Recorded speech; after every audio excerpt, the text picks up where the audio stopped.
Hello friends, नमस्कार। मैं विनय मिश्रा मेरी क्लास में आपको स्वागत करता हूं। आज हम नया चैप्टर स्टार्ट कर रहे हैं, मैग्नेटिक इफेक्ट ऑफ करंट।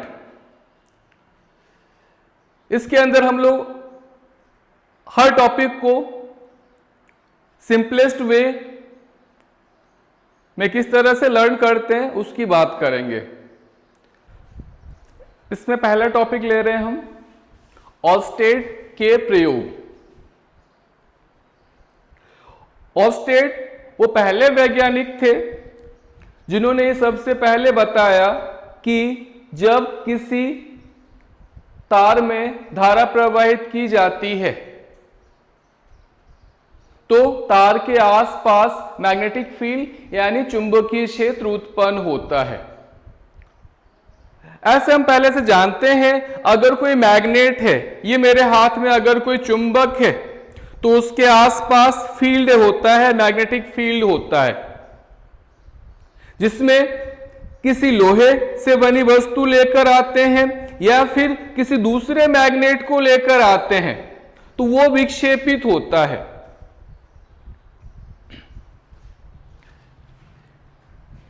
इस चैप्टर में हम लोग बात करेंगे किस तरह से धारा के द्वारा, करंट के द्वारा मैग्नेटिक फील्ड प्रोड्यूस किया जाता है।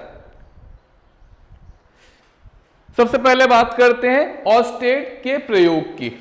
क्या किया था ऑर्स्टेड ने, समझे इसको। उन्होंने एक तार लिया ए बी, कंडक्टिंग वायर है, इसे एक बैटरी से जोड़ दिया और एक स्विच से जोड़ दिया और इसके बाद इस तार के नीचे एक कंपास रखा या चुंबकीय सुई को रखा। अभी इसमें कोई करंट फ्लो नहीं हो रखा है, हमने अभी स्विच को ऑन नहीं किया, स्विच ऑफ है अभी। तो जो चुंबकीय सुई है, कंपास है, उसकी स्थिति में कोई परिवर्तन नहीं होता है, जैसे रखी है वैसे ही रखी है, नो चेंज। अब ऑर्स्टेड ने देखा जैसे कुंजी को ऑन करते हैं, स्विच को ऑन करते हैं, यहां पर क्या होगा, वायर के अंदर करंट फ्लो होगा और करंट फ्लो होते ही इन्होंने देखा चुंबकीय सुई एन का जो एन पोल है, एन ध्रुव है, वो इस ओर और एस पोल इस ओर डिफ्लेक्ट हो जाता है, विक्षेपित हो जाता है। अपने पहले प्रयोग में इन्होंने ये देखा, जैसे ही स्विच को ऑन करते हैं तो इसमें करंट फ्लो होगा और करंट फ्लो होते ही यहां पर एन पोल इस तरफ तार की तरफ और एस पोल तार से दूर विक्षेपित होता है। यह था इनका पहला प्रयोग। दूसरे प्रयोग में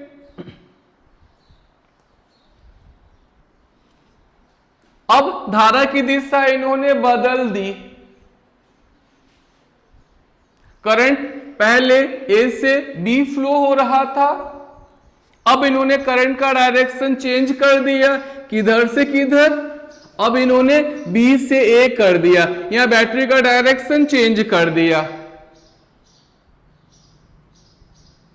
मतलब कुछ ऐसे। अब क्या हो जाएगा, ये प्लस और ये माइनस।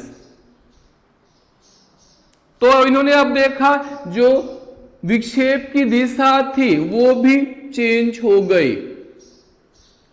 अब नॉर्थ पोल दूर की तरफ और साउथ पोल पास की तरफ, कुछ ऐसे से इस तरह से।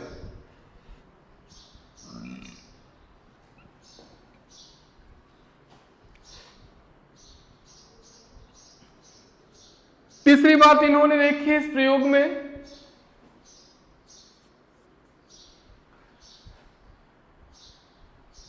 जो करंट की वैल्यू थी, जैसे मान लिया हमने पहले आई का मान 2 एम्पियर था, अब बढ़ा करके इसको 4 एम्पियर कर दिया गया। करंट की वैल्यू बढ़ाने पर इन्होंने देखा जो विक्षेप का मान था, चुंबकीय सुई इस तरह से विक्षेपित हो रही थी, करंट बढ़ाने पर विक्षेप का मान बढ़ गया। और लास्ट में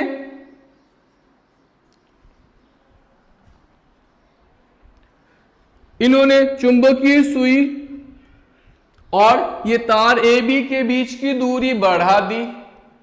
चुंबकीय सुई और तार AB के मध्य की दूरी बढ़ा दी, तो इन्होंने देखा कि अब विक्षेप का मान घट गया। मतलब यहां विक्षेप इतना था, तो यहां आने पर विक्षेप थोड़ा सा कम हो गया। इन चारों प्रयोगों से ऑस्टेड ने निष्कर्ष निकाला कि पहली बात तो इन्होंने ये कहा कि जब किसी चालक तार में धारा प्रवाहित करते हैं, करंट फ्लो करवाते हैं, तो तार के आसपास एक मैग्नेटिक फील्ड प्रोड्यूस होता है, तभी तो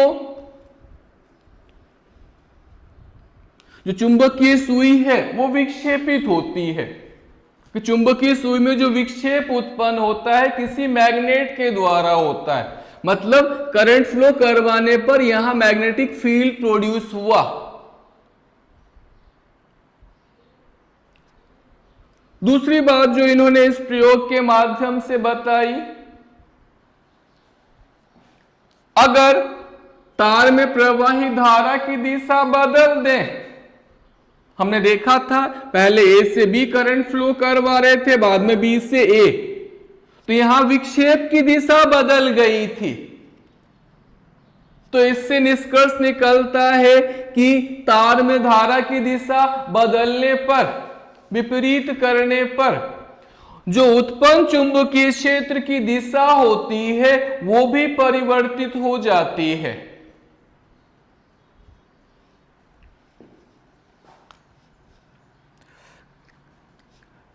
इसके बाद थर्ड प्रयोग से जो रिजल्ट निकाला इन्होंने,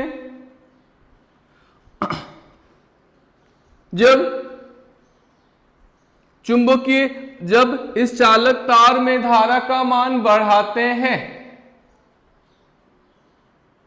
तो यहां विक्षेप बढ़ गया था। मतलब क्या?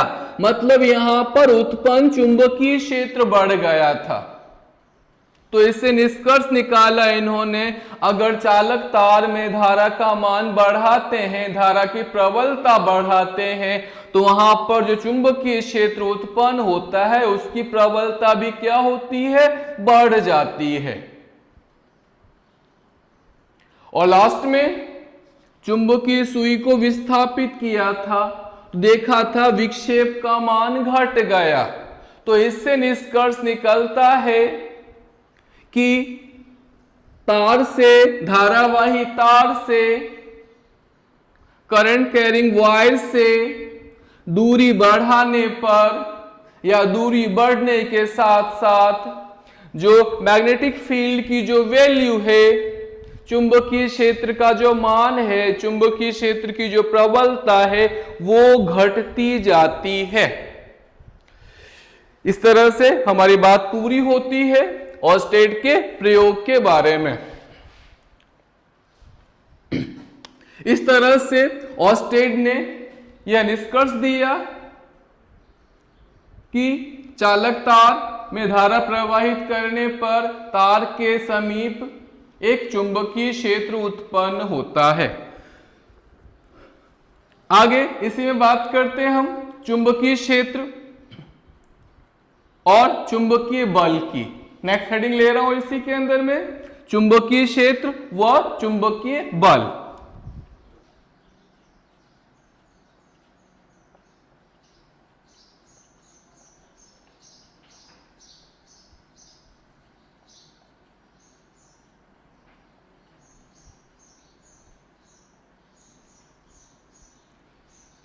Magnetic field and magnetic force.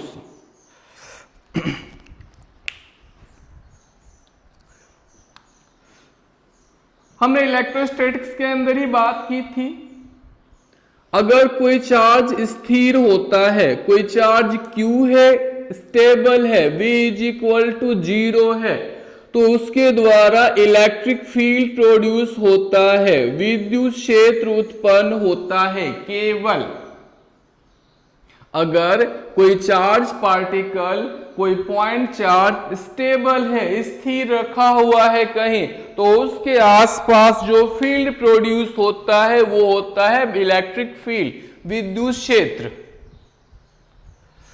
अगर कोई चार्ज मूव करता है, कोई चार्ज गति करता है, v is not equal to 0 है, उस केस में चार्ज के आसपास E के साथ साथ EB भी प्रोड्यूस होता है, मतलब विद्युत क्षेत्र के साथ साथ क्या चुंबकीय क्षेत्र भी उत्पन्न होता है।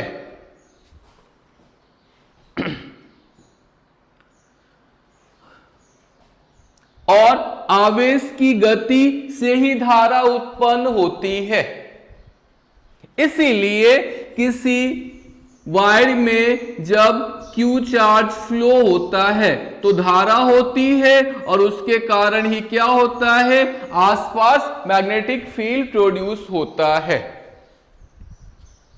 अब बात आती है बल की। तो जिस तरह से हम देख चुके हैं, किसी विद्युत क्षेत्र में कोई आवेश रखा है, आवेश पर विद्युत बल कार्य करता है। हम पढ़ चुके हैं पहले, विद्युत बल होता है F is equal to QE। उसी प्रकार से किसी मैग्नेटिक फील्ड में कोई चार्ज पार्टिकल, कोई आवेश जब गति करता है तो आवेश पर एक बल कार्य करता है और उस बल को वो कहते हैं चुंबकीय बल, मैग्नेटिक फोर्स।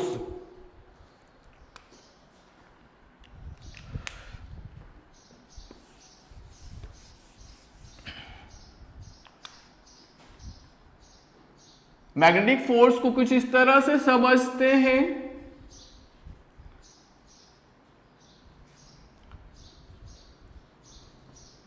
एक्स डायरेक्शन में मैग्नेटिक फील्ड B है, कोई चार्ज पार्टिकल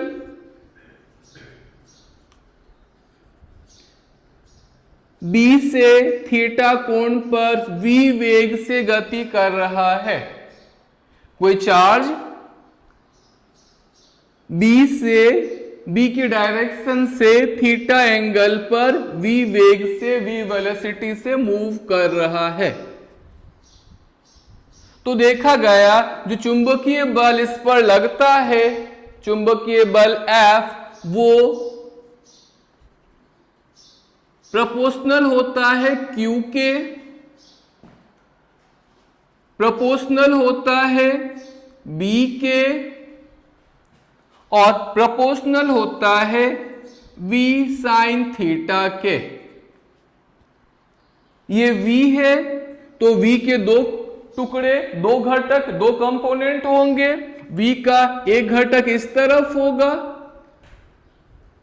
एक घटक होगा इस तरफ। ये एंगल थीटा है तो ये भी थीटा होगा। ये घटक क्या होगा, ये होगा V cos ऑफ थीटा और ऊपर की तरफ घटक होगा V साइन ऑफ थीटा।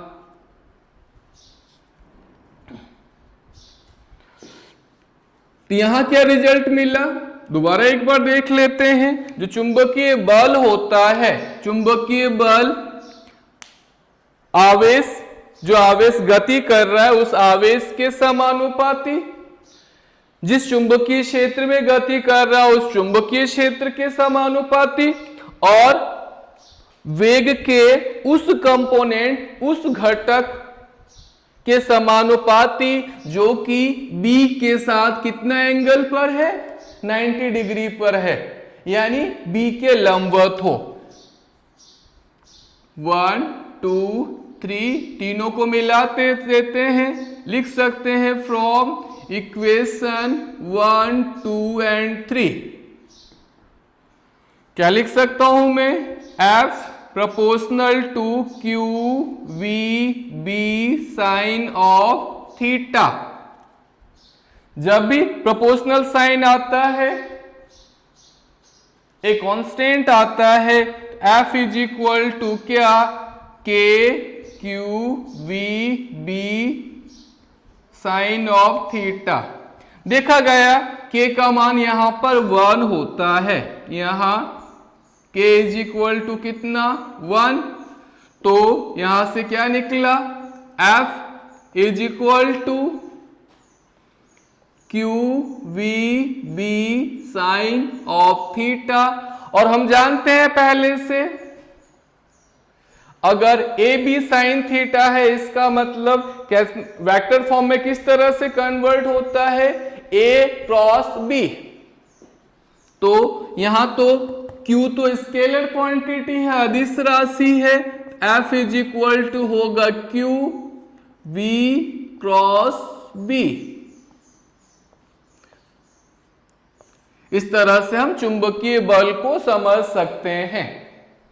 अगर यहां पर विद्युत बल भी प्रेजेंट है, यहां पर अगर विद्युत क्षेत्र भी उपस्थित है, तो कुल बल क्या हो जाएगा? यदि यहां विद्युत क्षेत्र भी हो, विद्युत क्षेत्र भी उपस्थित हो, तो कुल बल क्या लिख सकते हैं? F is equal to Q E plus Q V cross B. इसी को कहते हैं लॉरेंज बल, इसी फोर्स को कहते हैं लॉरेंज बल।